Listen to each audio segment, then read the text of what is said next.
Hello everybody, Rachel Werner, Topps Nutrition and Fitness Editor. Happy New Year! I cannot believe it is already 2026. I feel like last year just flew by.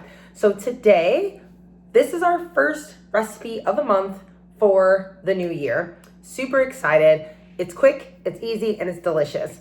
The best part about this particular recipe, it's a winter salad recipe, is that you can really use any vegetables that are in season, right? Because it's meant to be a winter salad that you have that are cooked and ready to rock and roll.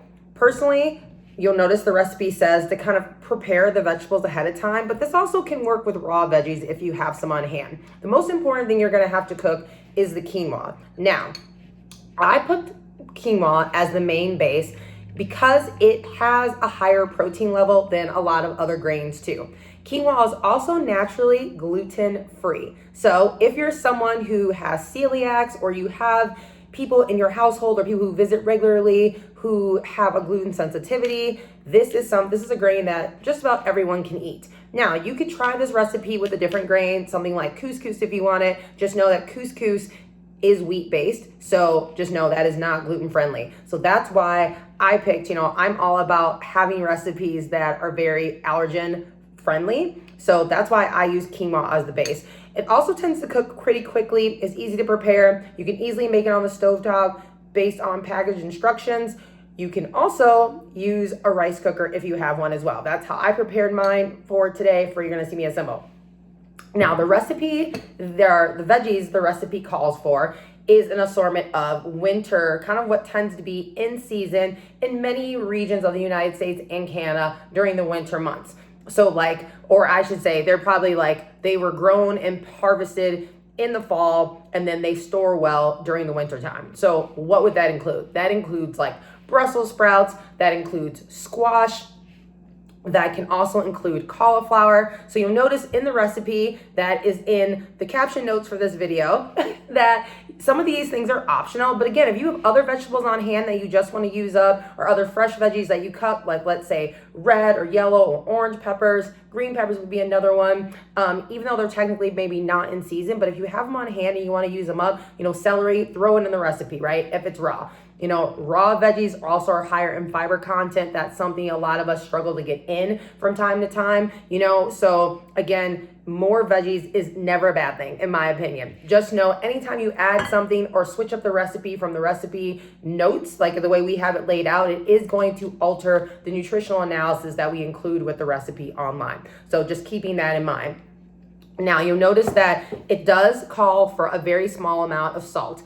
If you're someone that's trying, the recipe overall is pretty low in sodium, but if you're someone who that's something you're keeping close tabs on, or there's gonna be something you're gonna be eating later in the day that's gonna be higher in sodium, feel free to omit the salt altogether. Most of, I would say, the flavor or the taste is coming from the balsamic vinegar in this. You can also add lemon juice or lime juice. Something that I use a lot of in my kitchen actually is tahini. It's a seasoning that has a lime flavor to it. I love it. I can put it on just about anything. I have put it on top of watermelon. I add it to stir fry. I put it on top of avocado. So again, and it's something that it doesn't jack up the calorie content. It doesn't add the sodium content, so just kind of keeping these things in mind of ways that, same thing with herbs.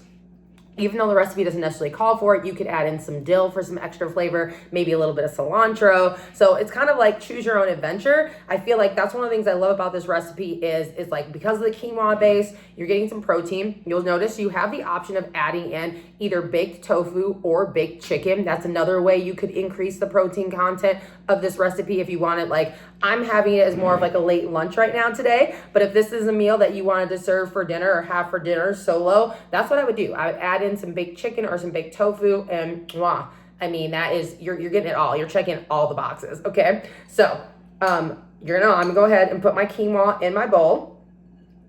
And then because I have my veggies already prepared, I'm gonna go ahead and mix those in as well. You'll see I have my assortment, like I said, of Brussels sprouts. We've got, like I told you, the squash, there's cauliflower, and I'm gonna mix that up.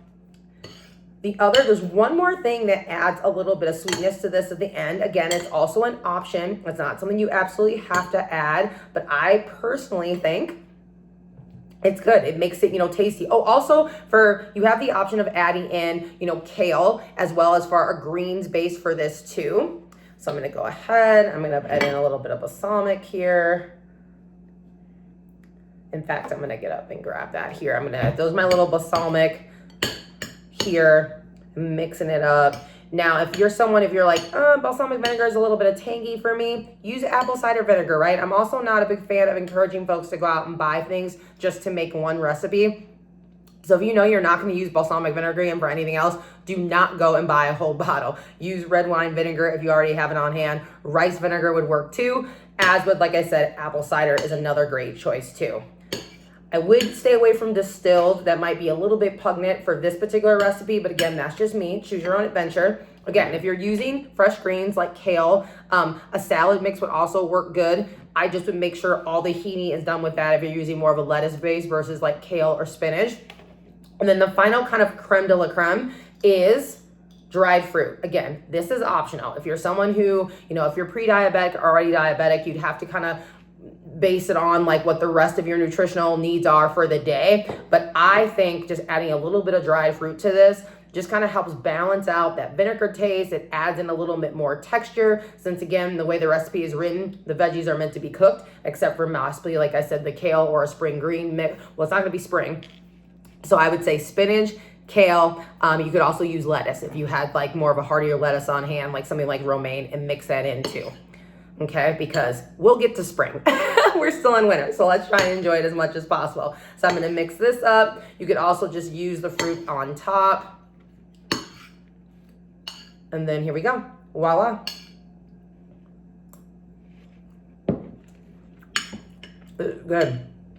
This is real good. The only thing that's missing are my greens. So you know what I'm going to do? I'm going to add those. And I'm going to take a picture. I'm going to see if we can add those to the caption notes so you can kind of see the finished product. Well, I mean, this is the finished product. See? It looks good. I mean, so this is what we mean by winter salad. Something hearty, something comforting, delicious, a little warmth too. Yeah, this is like the perfect like lunch for me on a cold January day. Now that we are into the new year, we are going to have tons of more recipe demos for you online between now and year's end. Same thing with new fitness content. We actually had a new fitness video go live last week, right around the 1st. So check that out. If there's anything that you in particular are looking for, hoping for, please email us or drop a comment in the bottom of this video, right? We are here. Tops is all about helping people just have and live a healthy, active lifestyle. Beginning of the year, so many of us want to get a strong start on our wellness goals for the 12 months ahead.